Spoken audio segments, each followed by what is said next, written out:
Welcome back to the Byword. We're hitting you with so much water imagery this time that you're guaranteed to have to go to the bathroom. As we review Aquaman and the Lost Kingdom, the Byword starts now.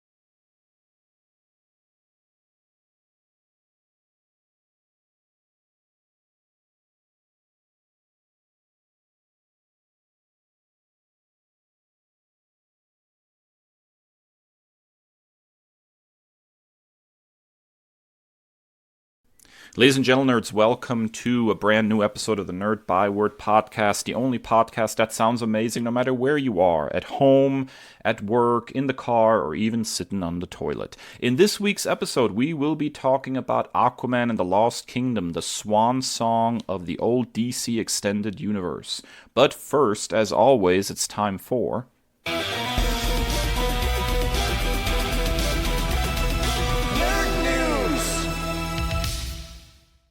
Chris, this is some quite exciting news you're bringing to the table this week. Yeah, absolutely. The 40th anniversary of the Teenage Mutant Ninja Turtles is gearing up for a great year. So we have, fresh off the heels of the success of Mutant Mayhem from last year, we have series and sequels in the works for that. But then also news broke this past week that fan favorite and selling superstar, The Last Ronin, is in the works to get an R-rated live action adaptation by Walter Hamada, which is no stranger to the geek sphere with how things ended, unfortunately, at Warner Brothers.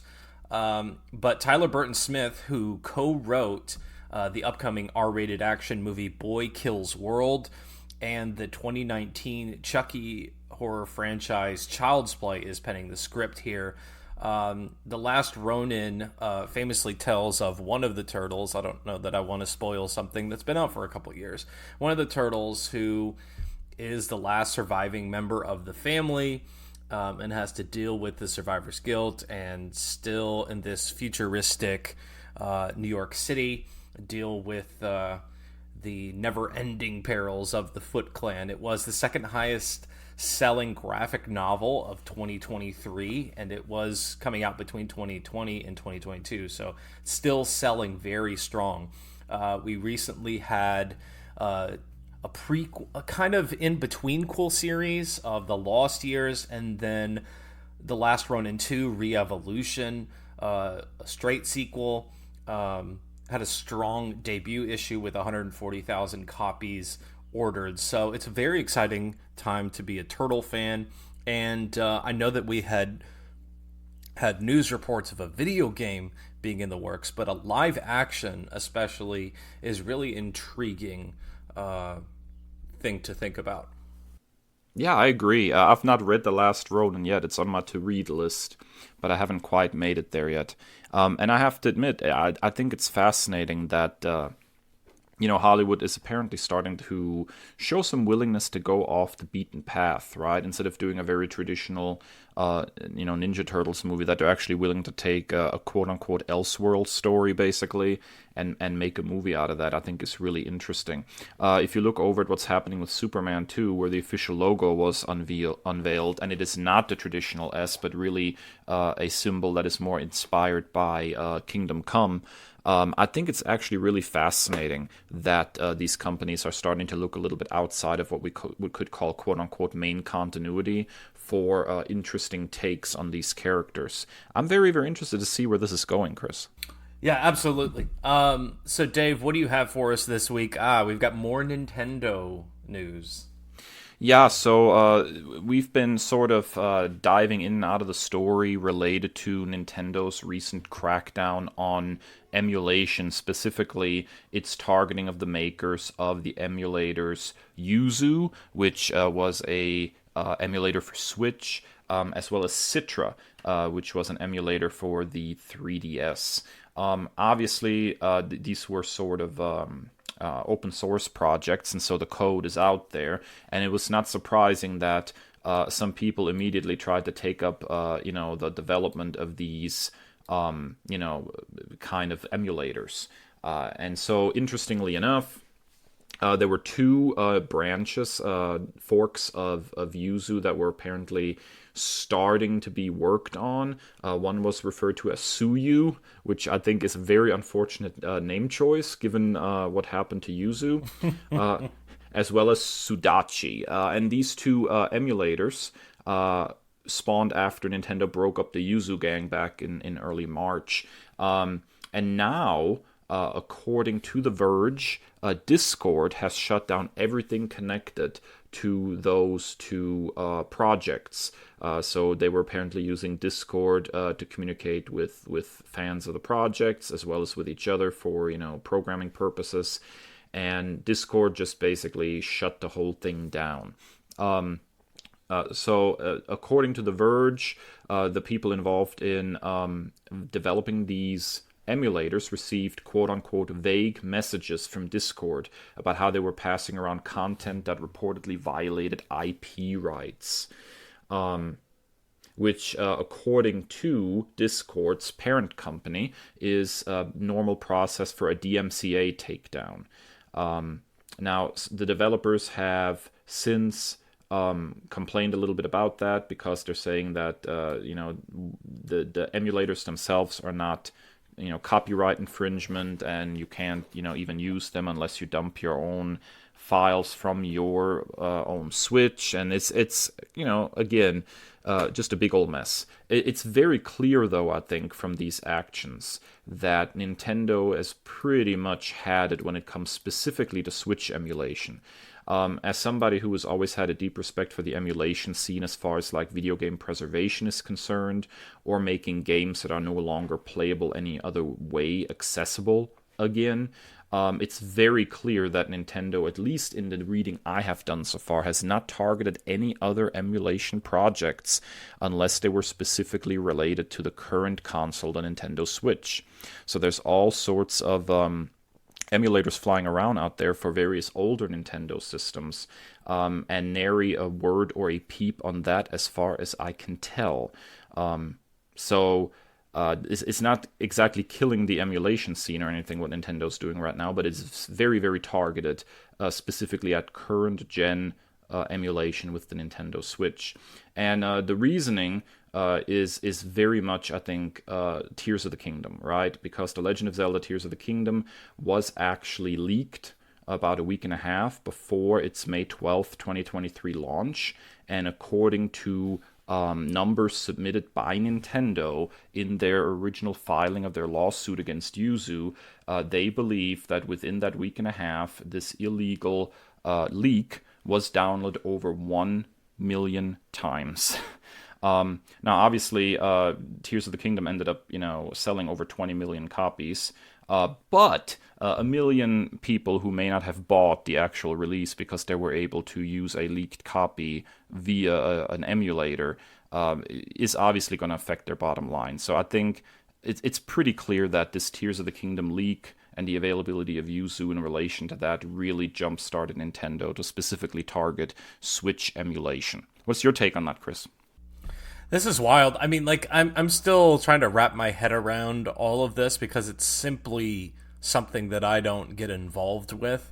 And so the fact that Nintendo is a corporation that is so in control of over their IP. I even saw jokes about someone had posted a Mario tattoo, and someone had said like they're pulling up at their house, like Nintendo's pulling up at their house for a Mario tattoo. So I like, again, this is all kind of me kind of taking a drink from the fire hose and learning all of this stuff. But it's incredibly crazy because, as a Nintendo consumer, I was having conversations the other day with one of my students, is like, why are Nintendo games still so expensive? And I explained that like they don't have really any incentive to lower the prices. You have these standalone games like Super Smash Brothers, that's not been really updated in years, is still full price. And the only way you're going to get some kind of discount is if you're going secondhand market. So it's just crazy to me, and not all that surprising, to be honest, now that you take all of those things into consideration. The relationship between Nintendo and its fans is very fraught because, especially I think, in the last, I don't know, 15, 20 years or so, a lot of fandom expression has become really across the board, not just for Nintendo, but for really any franchise, has become fan creations, right? And if we go ahead and we just go ahead and take, the whole Yuzu emulator and you put it over here and even not think about emulation for a second, the amount of stuff of people going on YouTube and trying to, remix Nintendo video game music, or fan projects creating like little fan comic strips or something like that. It's actually quite sad how often Nintendo will, strike people like that who are expressing their fandom with DMCA takedown, as if what they're creating is in direct competition with them, right? Right. I'm even eyeballing stuff like fan games. Another AMSR was a Metroid 2 remake that was released for PC, and as far as I know, there was no profit or anything involved with that. It was just a fan that literally remade the Nintendo Game Boy Metroid 2 with more modern graphics and some gameplay and it's kind of improvements. But because apparently they were working on their own remake, which eventually came out, I think, for 3DS and was called Metroid Samus Returns. They struck that fan game down, viciously. It's still out there. I mean, if you know where to look, but it's one of those moments where fans create as an expression of their fandom. It's an expression, I think, of love of these franchises and of Nintendo properties, and Nintendo doesn't seem to quite understand when to turn away from that and let fans be fans, because those fan projects can actually help their IPs stay in the public light, and in the public eye, and when to actually defend their copyright. Now, with this Yuzu thing, there were some things going on here that I can certainly understand why they would get iffy with it, specifically that the developers, created a Patreon and were starting to take money, I mean, that it's not a fan project at that point. They're trying to directly compete. But just as a general thing of the relationship between Nintendo and their fans, I think Nintendo would benefit greatly from looking the other way for certain things every once in a while, especially considering how many of their franchises often lay dormant for years and years and years before they ever make another entry in the franchise. If you look at the vast breaks between Metroid games, for example, or the fact that there hasn't been an F-Zero game in what, a decade at least now. Those sorts of things being kept alive and in the eye of the public through fan expressions would be a good thing for them, because it keeps things alive that they might not actively be working on but want to return to at some point. So I don't know. I wish they had a better relationship with fan expression, I guess. It'd be wild to think that DC or Marvel would target a cosplayer or something like that. I guess that's where my brain goes to for something similar. Yeah, a DMCA takedown because you're wearing a Superman T-shirt or something. I don't know, man. It just seems a little intense sometimes. Alrighty, folks, there you have it. That's it for Nerd News. What do you think of the Last Ronin movie that might be on the horizon, as well as Nintendo's actions against Switch emulation? Find us on social media and let us know. You can find us anywhere that there is social media, at NerdByWord, and individually at ThatNerdDave and at ThatNerdChris. So let's take a quick break. When we come back, we're going to dive into Aquaman and the Lost Kingdom, the swan song of the DCEU. So stick around.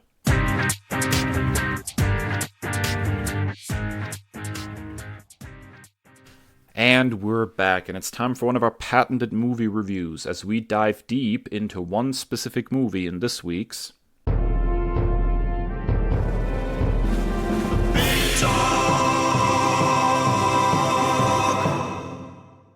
And that movie, of course, will be Aquaman and the Lost Kingdom. Aquaman and the Lost Kingdom is, by all accounts, the final movie in the DCEU continuity. Here is a quick blurb of the plot. After failing to defeat Aquaman the first time, Black Manta wields the power of the mythic Black Trident to unleash an ancient and malevolent force. Hoping to end his reign of terror, Aquaman forges an unlikely alliance with his brother Orm, the former king of Atlantis. Setting aside their differences, they join forces to protect their kingdom and save the world from irreversible destruction. The movie was released on December 22nd, 2023. The director is James Wan, who also directed the first Aquaman movie and is probably most notable as a director of various horror projects. Yeah, so as we usually do when we review a movie, we each have selected 3 things we quite liked about the movie and 3 things that we didn't enjoy so much, and then we will decide on a final grade for the movie. So, Chris, let's go ahead and dive in first and foremost with your first like. What did you enjoy about Aquaman and the Lost Kingdom? I felt like this was like a peak 80s era comic book. Like it almost felt like I don't know if a single issue, probably like a 3 or 4 issue arc of like a Chris Claremont X-Men book. Like the camp was there. It really went for it when it came to character design of the Atlantean or the ocean creatures. Like the Brine King was a really, really fun character to have continue popping up for like comedic relief, but also just visually a really cool thing to go for. So yeah, it was just it was a fun ride, and I felt like it was like a peak 80s comic book. Yeah, I think there was definitely a sense that they were trying to have fun with this and not be too self-serious. I would say probably the first one was a little bit more serious and a little bit more, it had a little bit more of an epic trajectory, I guess you could say. There was a lot going on in that first one, with Aquaman first, encountering Atlantis and all that. A lot of political intrigue with Orm's fear of him trying to claim the throne and all that. I thought there was a lot there that probably made the first one a little more epic fantasy, I guess. This one really felt almost kind of like a Star Wars movie, I guess. Like a little more lighthearted, a little more jokey, but at the same time still trying to create a fairly epic movie. I think it ended up being overall fun. I had my problems with the movie, I'm not gonna lie, but at the end of the day, I think it was probably a much better outing than something like The Flash, right? I mean, I had significantly more fun with this movie than I did with The Flash. Yeah, and like a peak Star Wars film, there was a lot of politicking going on, and I some of those council meetings were actually interesting and intriguing. Yeah, I think I can agree with that. All right, Dave, what is your first like of Aquaman and the Lost Kingdom? Although I think it was pushed a little bit into the background this time, I still really like the general feel of the underwater kingdoms, the world that was set up. I think here a Star Wars comparison works yet again. I think that they went a long way in trying to create something that felt otherworldly, almost alien. The scene where they go to like that pirate or smuggler hangout or something almost felt like sort of a Mos Eisley Cantina kind of moment, if you know what I mean, right? Like really showing off how weird the underwater world is. I really appreciated that from the word go in the first movie too. They put some thought and some effort into visually distinguishing the underwater world. So it feels like something that could exist underwater, sure, and you have giant, crustaceans and stuff. But there's also something very beautiful and alien about it. And I really appreciated that. That's something I really like about this movie. It's not as much in the forefront as it is in the first one, because this is not a movie of a character first encountering that world or something, right? And I wished maybe there would have been a little bit more of that.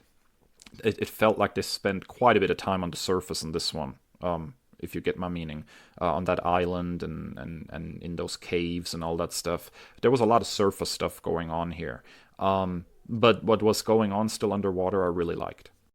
Yeah, and I was thinking, like, it was like during one of those underwater scenes. It obviously you are always going to draw these comparisons between Namor and Arthur, but I was thinking about how distinctly different both Atlantis feels in Black Panther: Wakanda Forever, and then these two films, and I appreciate the differences and the fact that they're not like a carbon copy of one another, and that they are both distinctly unique, and they both are ambitious, and they go for it.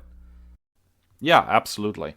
Um, and I think there's something almost high fantasy, I think, about the way the Absolutely. Aquaman movies approach Atlantis. And that's not quite the tack that they took with in Wakanda Forever, and I think it's a good difference to make, because I think the comic book Namor maybe feels a little bit closer to this Aquaman vibe that we got in this movie, and so going in a different direction and distinguishing them, I think, was a really good move ultimately. Well, Namor's just more of an a-hole. Yeah, well, um, although I will say, there are scenes in this movie where Arthur kind of is too. Mm. He doesn't quite come across the way comic book Arthur necessarily does, but we can get to that later. All right, Chris, what was your second like of Aquaman and the Lost Kingdom? I think for me, the probably the strongest element of the film overall was Yahya Abdul Mateen as Black Manta.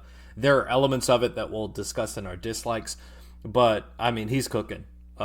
His descent into this corruptive force, and he makes a lot of good grandstandy villain, just menacing kind of behaviors, and I ride for it. And comic book movies kind of go the way of their the quality of comic book movies go the way of the quality of their villain. I think a lot of times there's a direct correlation there, and so in a movie that is not perfect, as we'll discuss in a moment, I think this does a lot of heavy lifting, because I think he's incredible, and it makes me very excited and hope that they continue with this Wonder Man series over in the MCU, because I'm excited to see more of him in a superhero product. And it also reminds me I need to go back and watch Watchmen.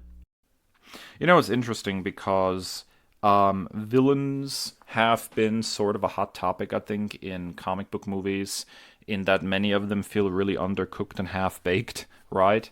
Um, and so I would say that Black Manta here is sort of approaching high evolutionary levels in Guardians of the Galaxy 3, like really menacing, well acted, decent motivation, interesting performance, the right actor for the job, I think. There were writing failures in the character, which we can talk about in the dislikes, but the performance and interpretation of this character, and for a good 3/4 of the movie, I think he was about as spot on as you're gonna get. Really, really great villain, I think, for this movie, and I agree that it's probably my favorite part of this movie was the villain performance. It was really, really good. Dave, this next element that you're getting ready to talk about is something that I directly texted you about, and was just awesome to see develop. Yeah, there's a handful of scenes in this movie where James Wan really brings his horror movie making talents to the fore as a way of making the villains more terrifying. And I think that works really well. I really wish that more comic book movies would look to the horror genre as a way of improving movie making when it comes to making their villains menacing, right? I think there are movie making techniques from the horror genre that would be very effective in comic book movies for exactly that purpose. And James Wan definitely gets the assignment. He understands the assignment here. So there are several scenes, particularly like with the Lost Kingdom's population being turned into monsters and that stuff. There was some good stuff there. I thought that was very enjoyable and gave the movie a unique vibe compared to other comic book movies. I wish there would have been a little bit more of it, maybe. It always felt like we just got a little taste of it. It reminds me a little bit of of Sam Raimi on Doctor Strange in the Multiverse of Madness. Like there are scenes where you get like horror Sam Raimi just a little bit, but then they always pulled back from it. And I wished back then, and I wish with this movie too, that they would let the filmmaker cook a little bit more in that genre, if that makes sense. There was good stuff there, but I really ended up feeling like I wanted more. Yeah, absolutely. That first descent into the Lost Kingdom, where you're in the Arctic and this monster appears, like it was some peak horror elements that were legitimately terrifying, and I truly appreciated it, and the fact that it stood out from other comic book movies. I think we're at the stage, and we have been for quite some time, where we're at such an influx of superhero films that we're going to have to start standing out. And even the best comic book series do this. They stand out as like a subgenre type of thing. If it's whether it's horror, whether it's epic adventure, whether it's geopolitical machinations, like something has to make it stand out from just other comic books or comic book movies. I agree with that. And I think that's one of the big problems I think we've talked about with the MCU right now before, is that so many of the movies feel so formulaic and samey. I have high hopes. This almost was my news story because I read some coverage of the new Captain America movie, Brave New World. And what I've been reading about it seems to very much indicate that this is a movie that harkens back to the tone of something like Winter Soldier, sort of an espionage thriller kind of movie with superheroes. And if they nail that tone again, I think that's something that's been sorely missing from comic book movies lately. Because I would say, arguably, not maybe for scale or epicness, but just pound for pound, really nailing a subgenre. I think Winter Soldier is probably the best Marvel movie in my book. Hot take maybe, but I really love that No, movie. I don't think it is. I don't think it is. And so harkening back to that kind of vibe again after all of these very samey, tonally samey superhero movies that they've been doing, very much traditional cape stories. I think is going to almost come across as a breath of fresh air, harkening back to something that people really enjoyed about the MCU when they were trying to really diversify tones for a little while there. So, yeah, I totally agree. This is exactly what we need, and that's one of the reasons why I just wanted more of that here, you know? Yeah, I have my reservations about that film, the character of Sabra in particular, given the current state of everything that's happening in the real world, and choosing to feature that character if those rumors are indeed to be believed, and then like you have like all these reshoots and cuts from the film, so I have some trepidations about that movie, but I'm hoping that it works out because I'm a fan of Sam Wilson as a character, and I'm hoping. Falcon and the Winter Soldier was deeply disappointing in a lot of regards, and I'm hoping they can turn that one around. I hope so too. All right, Chris, that brings us to your final like of Aquaman and the Lost Kingdom. So this is a double-edged sword for me because there are elements of this observation that will show again in the dislike category, but also the comparison is a film that was really formative to my childhood, and I greatly enjoyed.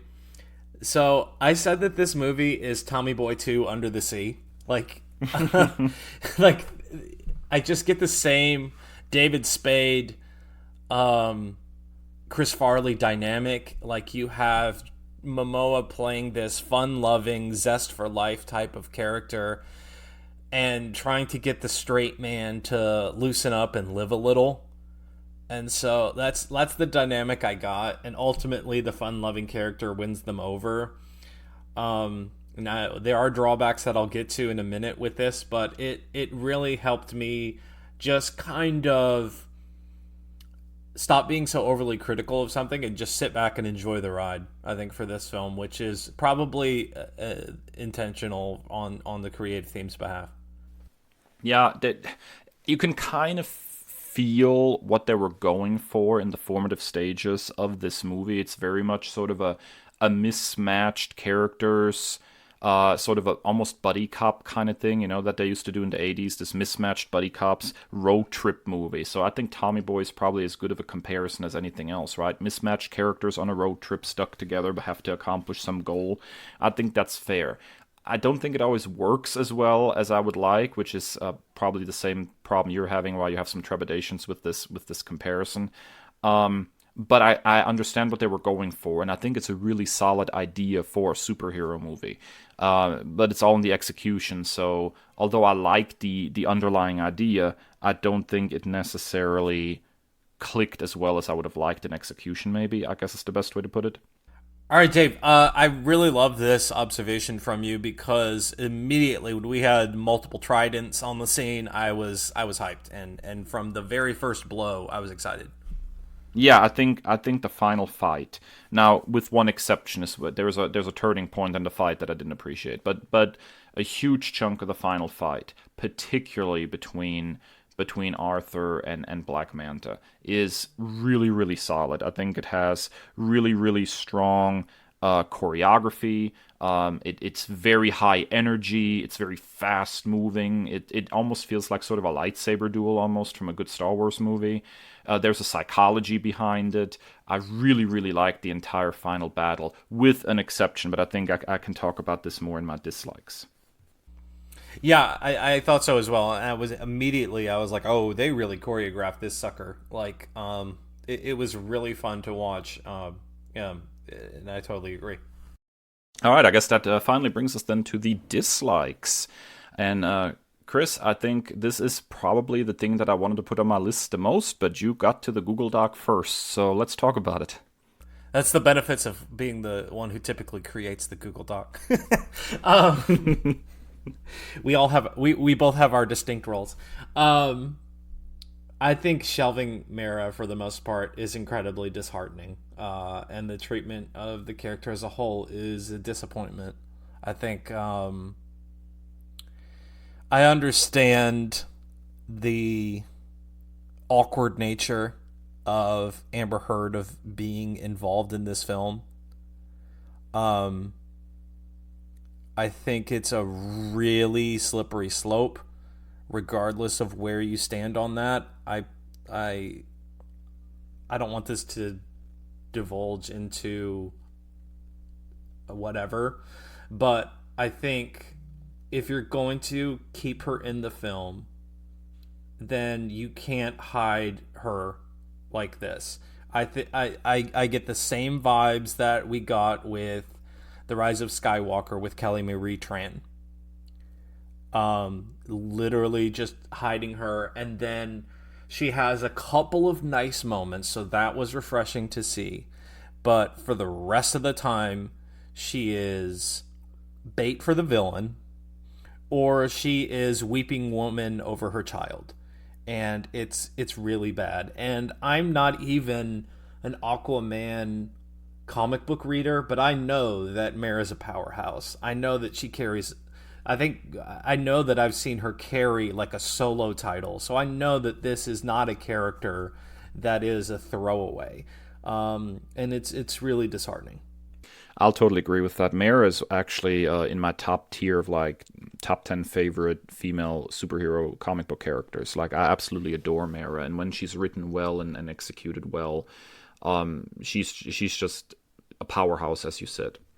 And I will also say that I really liked Mara generally in the first movie. I think it was a very well written character, and her dynamic with Arthur was interesting, and I really enjoyed that part of the movie. And yeah, it was super disappointing that Mara is basically like, even the moments that you point out, that where she has like some nice moments going on in the movie, they immediately then cut away from her again. Like, it Yes. feels Yes. like they had no choice in the matter. Like, they filmed the movie, right? And then there's this whole controversy, and then they have to cut around that. So mechanically, like in the scene where she saves Arthur, right, after she recuperates from being injured, there was really logically no other way to execute that scene, as it was filmed, right? So like, okay, we're going to leave her there coming in and saving him, but then we immediately cut away and she doesn't really say anything anymore. Like, she had like maybe 5 lines in the whole movie. Yes. And I do understand the notion that this is supposed to be like some kind of road trip movie with the two brothers, right? And it's a, like I said, it's a solid concept for the movie. But I feel like there was at least a subplot or something involving Mara that was essentially cut to bits. Like there are, you can tell that there are pieces missing of this character. It's very, very obvious how fast it cuts around her in places where you would think that there's some dialogue from her and she just stands there and says nothing. Like it feels like there are gaps. It is not a good job hiding her at all. It's very much you feel every time it cuts away from her like there was something missing here. Like she said something or she did something here. And it's so distracting, I think, throughout the movie that it really diminishes the experience because every time it cuts away, you're like, wait a minute. Did they just cut around her again because they didn't want her in the movie too much? You know, that's exactly the vibe you get while you're watching the whole thing front to end, and it really did diminish my enjoyment of the movie. I may be reading too much into this, but there's a really beautiful, heartfelt moment between Arthur and his dad, who Tamara Morrison, like, I will go to battle for that man. Like he never turns in a bad performance. However, that's a fact. Arthur makes a toast to single parents. And again, maybe I'm reading too much into this, but with Mara being so absent in this movie, noticeably absent, and him making a toast to single parents, which is lovely towards his dad, but it almost feels like a shot across the bow. Maybe I'm reading too much into that.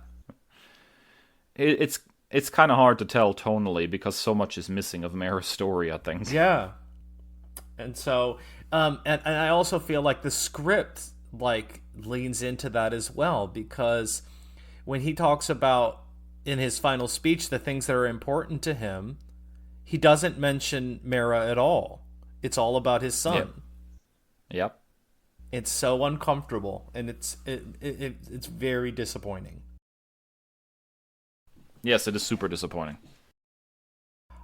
Dave, it's interesting that you say a subplot might be missing in a movie that is pretty long, and which leads us into your first dislike. Yeah, I don't know if the juxtaposition of Arthur and his family living at the lighthouse on land and him, then being king of Atlantis necessarily works because that entire first part of the movie where they're very jokey about he's a king but it's like a 9 to 5 job and he has his uniform is hanging out on the laundry line and all that. I know they're going for like some kind of cute like fish out of water, haha, pun intended vibe, right? Like he's the king of Atlantis but he's still not feels wholly comfortable there. But that entire part of the movie feels really like it just drags. I struggled probably about the first 25-30 minutes in the movie just to even get into it. There was just not a lot for me to sink my teeth into. And then, it's the whole opening montage of him, telling his baby about how he kicked those guys' butts and then sitting there bored on the throne and then, washing the laundry. Like that whole thing doesn't work, I think, the way it was intended as this, juxtaposition of like Child of Two Worlds or something. It comes across really awkward and weird. And so I was very, very doubtful that I even wanted to continue watching the movie after about the first 15 minutes or so. I was like, I don't know if this vibe is right. The vibe is such a break, I think, from the vibe of the first movie, the opening of this one, that it took me a while to warm up to it. And I ended up liking it a lot more than I did. And I'm gonna be honest with you, I watched the first hour of this movie up until like they get to that island. I watched that like probably a month ago. And then I didn't. I was kind of just. I stepped away from the movie, and I was like, okay, I think I saw what I needed to see. And then you mentioned you'd like to do a review, and I was like, I guess I got to watch that second hour now. But yeah, it was very off-putting how much those first 20-30 minutes dragged for me, I think. Yeah, I think I would have been. I think it would have been a much better choice for them to live in Atlantis and then go visit Grandpa Tom. I think his name's Tom. Like I think that might have been a much better choice. I didn't really buy like the whole King of Atlantis. That's not a 9 to 5 thing. Like, what happens if something happens at 6:30? It's not. And then you're also superheroing on the side as well. It just didn't, like, there were some heartfelt moments and it was cute and endearing, but I don't want to keep going back to this, but they're making me. I think the disconnect with Mara kind of could be a root cause of why it drags, because there's no real chemistry or connection like there was in the first movie, and it's Yeah. very apparent. Yeah. And to a lesser extent, I see a mirror in Arthur there for me, right? Child of two worlds, like grew up in one world, eventually has Mm-hmm. to go to the other world, right? I understand that, and part European, having grown up in Europe, then move over here. Like I get that, right? But generally speaking, when you are a child of two worlds, you end up having to pick one, right? I can't live in Europe and the United States at the same time, right? And so a much more relatable thing would have been if he is living with his family, like you said, in Atlantis, and he is still going through a lot of awkwardness of the things that he misses from his previous life. I think that would have been much more relatable and in a much more interesting in for the character and his struggles. So I think the opening really serves the movie very poorly. I think there's a lot more good stuff going on in the movie later on, but it just takes a while to get there. All right, that brings us to your second dislike, which I think your second dislike and my second dislike are closely related. So let's talk about it. Yeah, so I think that Jason Momoa is a really fun actor. He's real fun loving, and it he makes the movie enjoyable with his kind of aura. However, I think he just can't help himself sometimes, and it steps on some potentially big moments. Like, I was writing for most of that speech at the end, but the lack of mentioning Mara is palpable. And then he just goes completely into like a bro moment, and all of that goodwill is just kind of squandered, in my opinion. So, uh, Exactly. Yes. yeah, and so like, again, I enjoy watching the guy on screen, but I don't know. I don't know. It just doesn't. The puzzle pieces don't fit sometimes, if that makes sense. It's always been weird, and I think I was so pleasantly surprised when it worked in the first Aquaman. It Mm-hmm. has always been weird to me that the DCEU Aquaman has this bro vibe going on, right? Because that's never been the depiction of Aquaman in the comics, right? Do you think that they went for this casting because Aquaman has been the butt of so many just jokes about from casuals? Like, that was the long running joke, was Aquaman's lame. Do you think they went in this direction for that reason? I think that's probably part of it, that they were trying to find a different end to the character. And I'm not saying it can't work, because I really enjoyed the first Aquaman movie. I thought it worked really, really well, right? Um it's not the depiction of Aquaman I'm most familiar with, or that I necessarily enjoy the most. But it worked in the context of the first movie very well, and so I just, I'm pretty chill when it comes to that kind of stuff. I can roll with it, whatever. But I think at some point, the best way to put it is, let me put it this way, okay? Jason Momoa is the actor that I have seen on screen that I would most likely like to go get a beer or 10 with, Mm-hmm. Like, he just seems like a really chill, cool dude. The only problem is that in most movies that he seems to be in, he's playing the same cool, chill dude.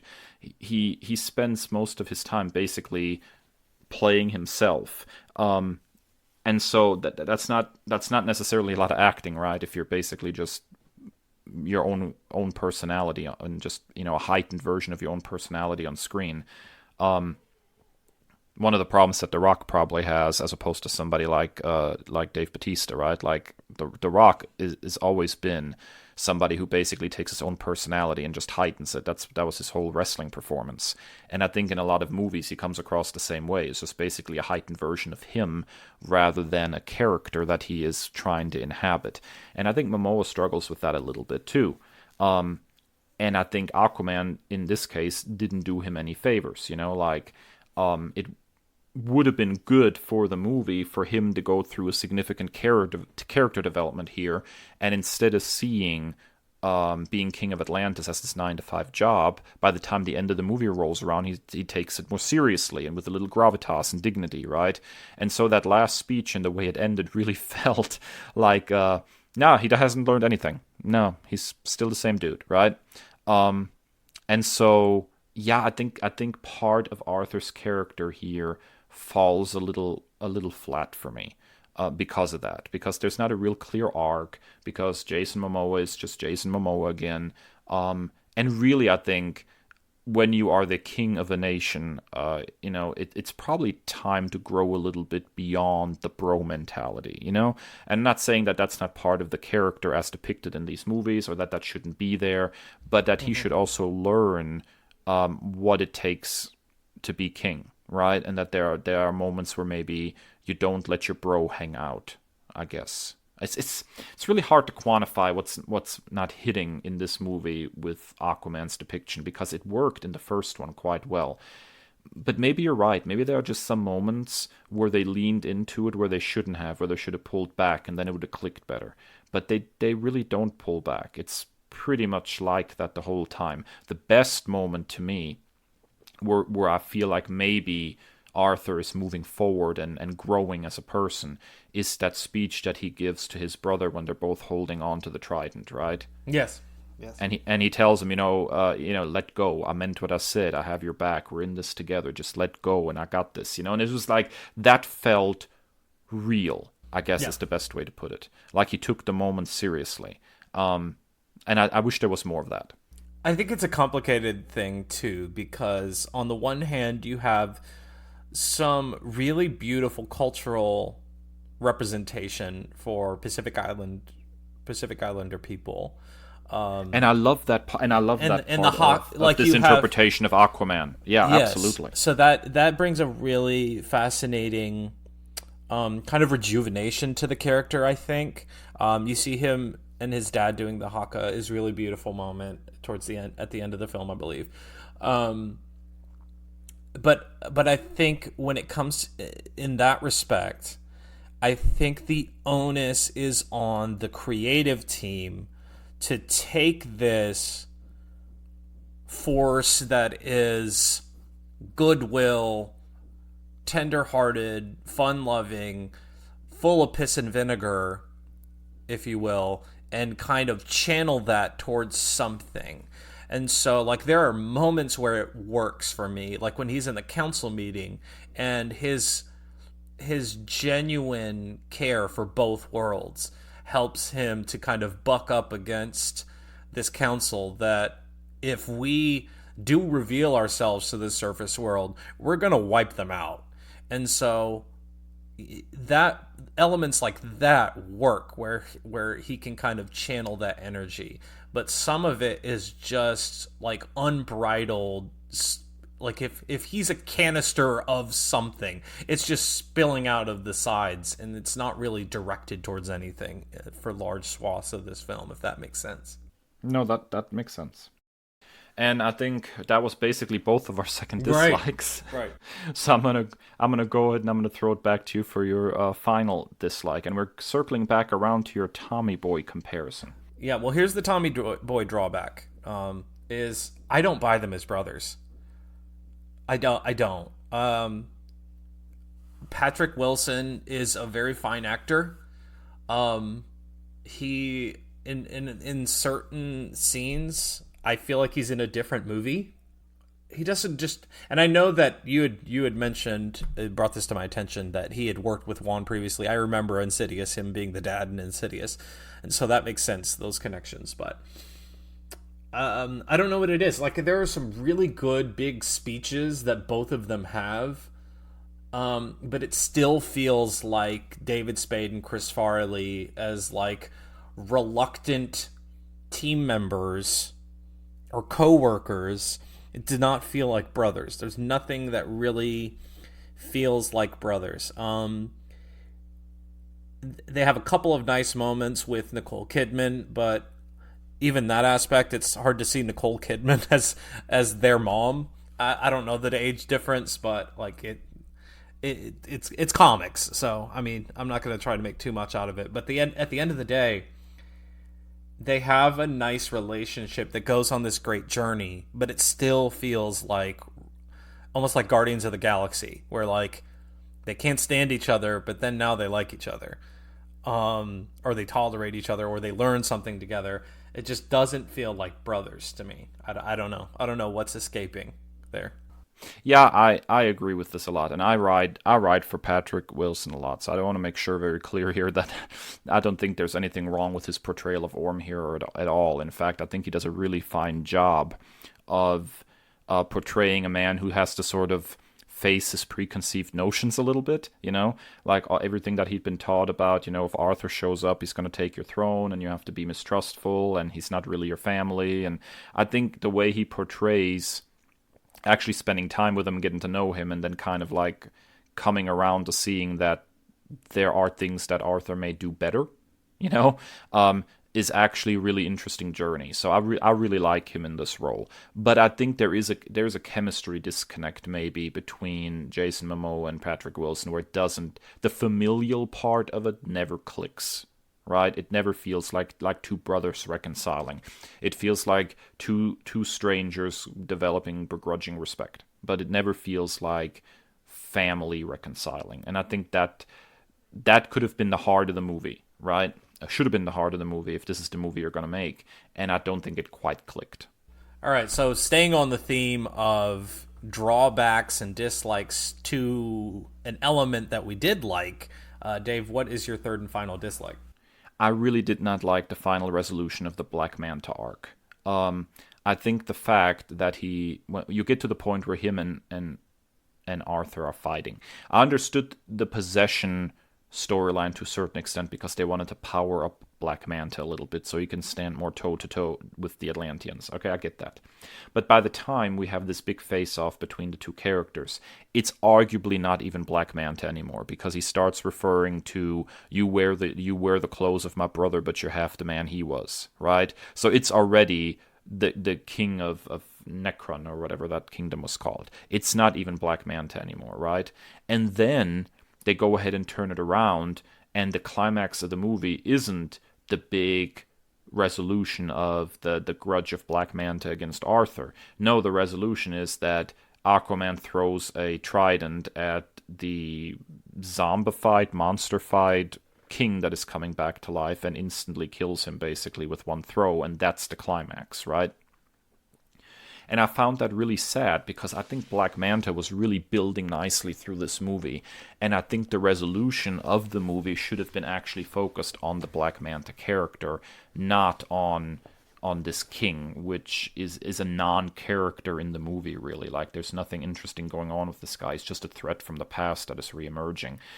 Whereas Black Manta was going through quite an arc, deal with the devil to try to get revenge for his father's death. I think there's so much juice there, and I think they dropped the emotional heft of that a little bit at the end. They dropped the ball there. They could have done so much more with the resolution of that storyline than they did. And I found it disappointing because Black Manta was so solid throughout the movie. So for him to sort of be pushed aside for a different villain, which then was dispatched in about 2.2 seconds, was disappointing to me.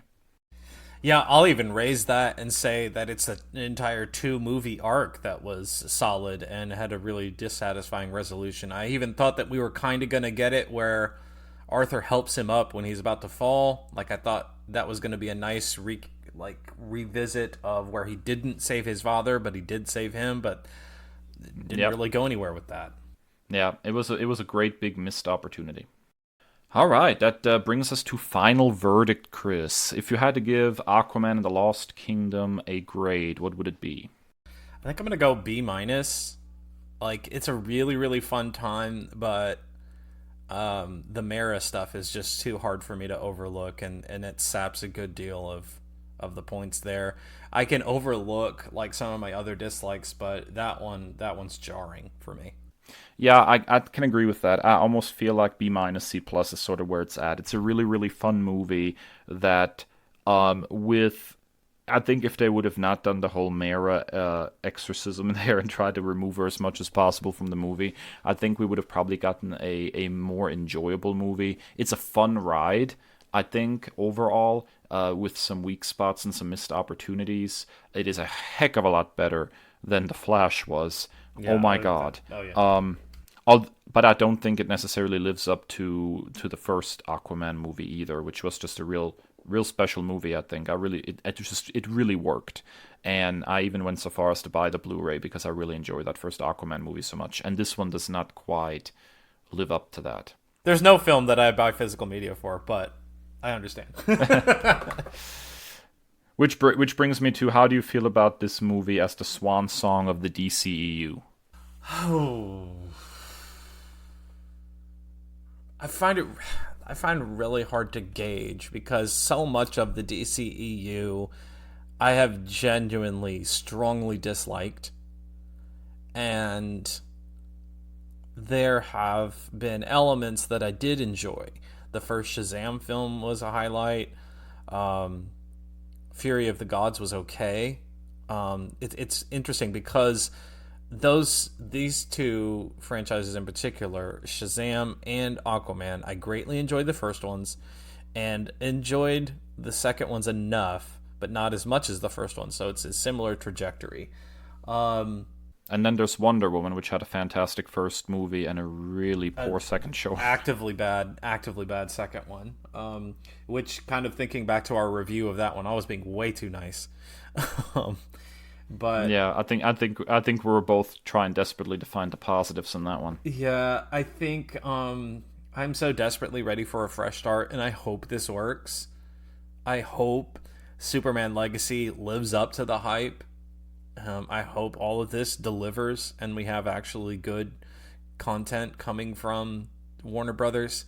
I think the fact that Warner Brothers is involved gives me some trepidation. Probably the most trepidation out of anything is the Walter Zaslav, or not Walter. I'm combining Warner Brothers, Hamada and Zaslav. Yeah, David Zaslav. I think David Zaslav is the Lex Luthor of Lex Luthors, like, that could possibly remove the pin in all of this and make it crumble. So I think that's like my biggest worry going forward. But that was a tangent.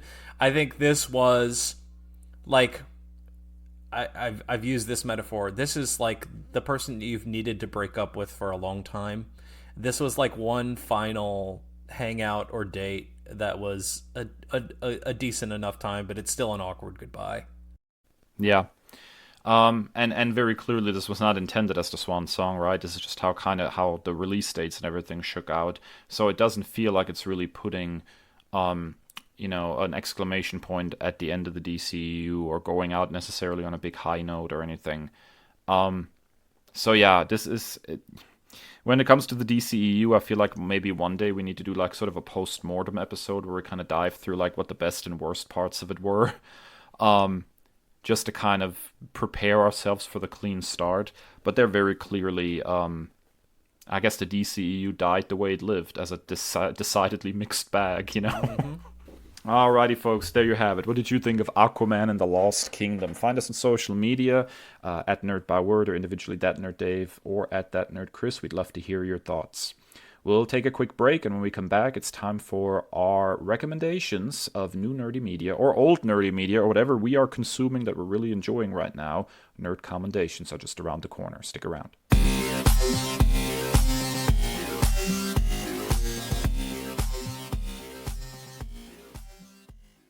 Welcome back, ladies and gentle nerds. It's time for our weekly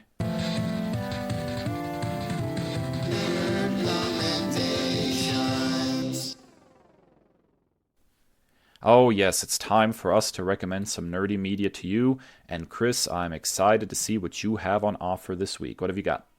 Dude, I'm telling you what, the Ultimate Universe is keeping me coming to Marvel Comics right now. I think it's far and away like the strength of the publishing line. And Ultimate X-Men is no exception there. Ultimate X-Men is written and drawn by the incomparable, the wonderful Peach Momoko. And it's interesting that this came up in our conversation during the big talk about Aquaman and the Lost Kingdom, or it just one way or another, we kind of went off on a tangent about the introduction of subgenres into comic book movies. But I think it's also equally important in comic books themselves. And Dave, you're going to love this series as a horror aficionado, specifically if you enjoy Japanese horror. Like, this comic book brought me right back to something like The Grudge, or there are similar other movies that came around in the early to mid 2000s that were of the same vein. It's really spooky and creepy. Like, there's some. I will say that there is a content warning for suicidal ideation. So there is some tough subject content for this. But you have Peach Momoko just firing on all cylinders on writing and art, and it's a completely unique branch of this Ultimate Universe. You still have the overarching storyline with the Maker not allowing all these people to become heroes, but then you have, it's kind of on brand for us, Dave, is you have like this middle school graduation taking place as the plot, the subline, albeit in Japan. But then you have some really dark events that take place, and it's just really spooky and creepy, and it's wholly unique, and it's unlike any other reading experience you'll get in Big Two Comics, man. I'm kind of playing my cards close to the vest here because I don't want to reveal too much. I want you to experience this firsthand. But like, these first two issues have been really, really kind of stop what you're doing and go read these. I can't wait. I have not had a chance really to read much over the last few weeks, and I am quite desperate to get back into reading. It's difficult sometimes to get in the right frame of mind and the right atmosphere to really do some heavy reading. But I'm I'm desperate to get back into it. And this was one, even before the first issue came out, I really went to bat for already on social media because there were a lot of people complaining about the art style. And I was like, which is lost your wild, marbles? which is wild. And I was like, have you lost your mind? It's Peach Momoko. Like, how can you complain Even about criticizing this? the name Peach Momoko, is that a real name? What are you talking about? I don't know what to tell you, man. All I know for sure is this. One of the things that we desperately need in comic books is variety, and not just necessarily variety of genre, but also variety of art style. And not every book should look exactly the same. You Yes. know, I love variance in art like that, and taking different approaches to a franchise and to the art of a franchise.